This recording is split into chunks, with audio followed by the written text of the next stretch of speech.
الحمد للہ وکفا والصلاة والسلام علی عباده الذین اصطفى وعلى آلہ واصحابہ الاتقیاء خصوصا علی افضل البشر بعد الانبیاء بالتحقیق امیر المؤمنین سیدنا ابی بکر الصدیق رضی اللہ تعالی عنہ. اما بعد، تمام حضرات شوق و ذوق کے ساتھ آقا علیہ الصلاۃ والسلام کی بارگاہ میں درود و سلام کا نذرانہ پیش کیجیے. الصلاۃ والسلام علیک یا سیدی یا حبیبی یا رسول اللہ وعلی آلک واصحابک یا سیدی یا حبیب اللہ.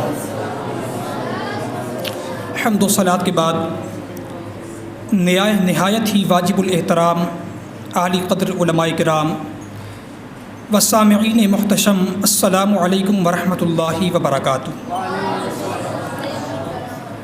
میرا موضوع افضلیت سیدنا صدیق اکبر رضی اللہ تعالی عنہ آپ کی سماعتوں کی نظر کیا گیا. اس سے قبل کہ میں اپنی گفتگو کا باقاعدہ آغاز کروں، ایک شعر حضرت شہنشاہ سخن استاد زمن مولانا حسن ان کا پیش کرنے کی سعادت حاصل کرنا چاہتا ہوں. اور یہ وہ ہستی ہیں کہ ایک مرتبہ انہوں نے ایک شعر کہا، اور شعر کہہ کے سیدی اعلیٰ حضرت اپنے بھائی صاحب کی بارگاہ میں حاضر ہوئے اور عرض کرنے لگے کہ حضور میرے شعر کی ذرا تصحیح فرما دیجئے، ذرا دیکھیے تو صحیح کہ کہیں یہ شعر میرا خلاف شریعت تو نہیں ہے. تو امام اہل سنت الشاہ امام احمد رضا خان علیہ رحمۃ الرحمن فرماتے ہیں کہ اے میرے بھائی، یہ خلاف شریعت ہے یا نہیں یہ بحث تو بعد کی ہے، پہلے یہ تو بتا کہ اتنی خوبصورت موتی کہاں سے چن کے لاتا ہے.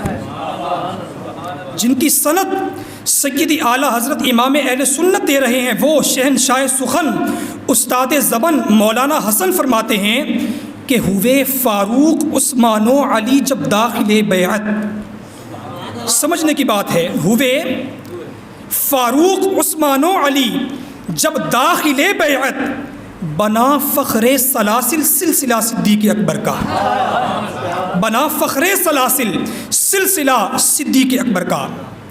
تو یہ شعر کے بعد مزید وضاحت کی اگرچہ ضرورت نہیں بچتی، لیکن چند احادیث مبارکہ میں آپ کی خدمت میں ضرور پیش کرنا چاہوں گا. سب سے پہلی بات کہ حضرت سیدنا صدیق اکبر رضی اللہ تعالی عنہ کو مخلوقات میں انبیاء کے بعد سب سے افضل ماننا، توجہ آپ میری جانب رکھیے گا، سب سے افضل ماننا صدیق اکبر کو انبیاء کے بعد مخلوقات میں، دراصل یہ مولا علی کی غلامی کا سب سے پہلا تقاضا ہے.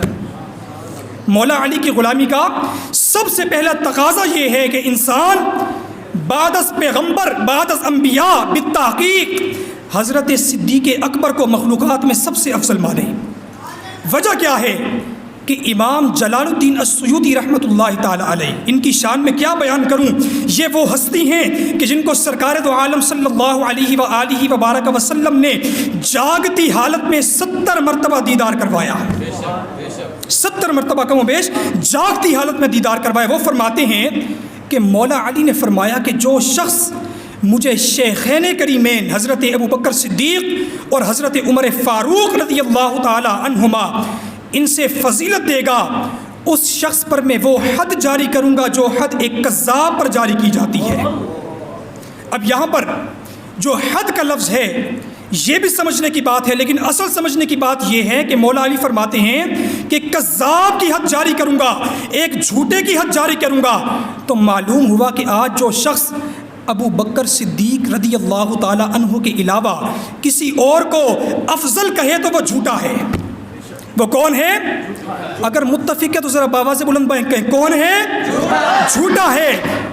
ابو بکر صدیق رضی اللہ تعالی عنہ کی افضلیت کی بات کرتے ہو تو ابو سعید خدری رضی اللہ تعالی عنہ کیا خوب فرماتے ہیں، آپ فرماتے ہیں کہ رسول اللہ صلی اللہ علیہ وآلہ وبارک وسلم نے مجھے فرمایا کہ اے ابو سعید، کیا تو جانتا ہے کہ روئے زمین پر آسمان کے نیچے سورج کسی شخص پر طلوع نہیں ہوا، سورج کسی شخص پر طلوع نہیں ہوا جو اس کائنات میں انبیاء کے بعد صدیق اکبر سے افضل ہو. کسی ایسے شخص پر سورج طلوع نہیں ہوا. جب اتنی واضح حدیث پاک آ گئی، اب بھی کوئی اگر اس معاملے میں جھگڑا کرے تو ہمیں سمجھ لینا چاہیے کہ ان کا معاملہ کچھ اور ہے. یہ دراصل حب علی نہیں بلکہ بغض صحابہ رکھتے ہیں۔ ان کے دل میں حضرت مولا علی رضی اللہ تعالیٰ عنہ کی ذرہ برابر بھی محبت نہیں ہے، دراصل ان کے دل میں بغض صحابہ ہے، جس کا اظہار مختلف طریقوں سے کرتے رہتے ہیں۔ انہی طریقوں میں سے ایک طریقہ ان کا یہ ہے کہ حضرت صدیق اکبر رضی اللہ تعالیٰ عنہ کی جو افضلیت کا رتبہ جو ان کو اللہ رسول نے دیا اس پر کیچڑ اچھالتے ہیں۔ اس کے بعد حضرت صدیق اکبر رضی اللہ تعالیٰ عنہ کی خلافت پر کیچڑ اچھالتے ہیں۔ تو جو لوگ حضرت صدیق اکبر کی خلافت کو نعوذ باللہ غلط کہتے ہیں، ان لوگوں سے ایک سوال کرنا چاہتا ہوں اور اپنی بات ختم کروں گا، ایک سوال کروں گا، اپنی بات ختم کر دوں گا۔ سوال یہ ہے کہ جب یزید پلید، وہ نامراد، وہ ملعون، وہ مردود، جب مسند اقتدار پر بیٹھتا ہے اور حضرت امام حسین رضی اللہ تعالیٰ عنہ کو یہ دعوت دیتا ہے کہ میری بیعت کرو، تو امام حسین رضی اللہ تعالیٰ عنہ اس کے خلاف اتنا بڑا ایکشن لیتے ہیں کہ جس طرح ایکشن لینے کا حق تھا اس حق کو ادا کرتے ہیں۔ تو معلوم ہوا کہ یہ اہل بیت کرام ایسی ہستیاں ہیں کہ جو اپنا مال، جان، تن، من، دھن سب کچھ قربان کر سکتے ہیں، لیکن اللہ کے رسول کے دین پر آنچ برداشت نہیں کر سکتے۔ وہاں پر امام حسین تھے۔ سمجھنے کی بات یہ ہے کہ یہاں پر مولا علی خود موجود ہیں، وہاں پر صاحبزادے ہیں، یہاں پر مولا علی خود موجود ہیں، اور مولا علی نے صدیق اکبر کے ہاتھ پر بیعت کر کے بتا دیا کہ صدیق اکبر کی خلافت حق پر تھی، صدیق اکبر کی خلافت حق پر تھی۔ جس عمر فاروق کو تم نعوذ باللہ ثم نعوذ باللہ سیدہ کائنات کا قاتل کہتے ہو، اور مولا علی نے ان کے ہاتھ پر بیعت کر کے بتا دیا کہ فاروق بھی حق پر تھے، عثمان بھی حق پر تھے، سارے صحابہ حق پر تھے۔ تو جب یہ ثابت ہو گیا اور مولا علی نے فیصلہ کر دیا، تو میں کیوں نہ کہوں ہر صحابی نبی، نہیں مزہ نہیں آیا، ایسا نعرہ لگے کہ ان کے دل میں رعب قائم ہو جائے کہ صحابہ اور اہل بیت کے غلام زندہ ہیں، ہر صحابی نبی،